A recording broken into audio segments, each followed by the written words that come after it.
Hello, today I'm going to show you how to pay Shopify with debit card. Don't forget to subscribe and like before we begin. Okay, let's dive in. So first, go ahead and search Shopify. Click this link right here.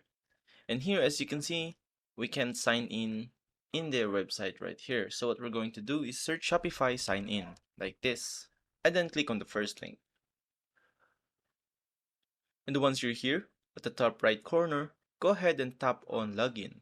Okay, here am I on my example account. And as you can see, I think it's pretty similar to your account as well.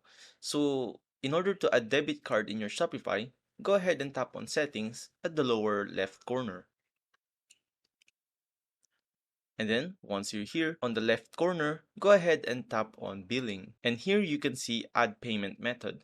Now once you click this, you're gonna have to choose two different types of card. The first one is credit card and the other one is PayPal.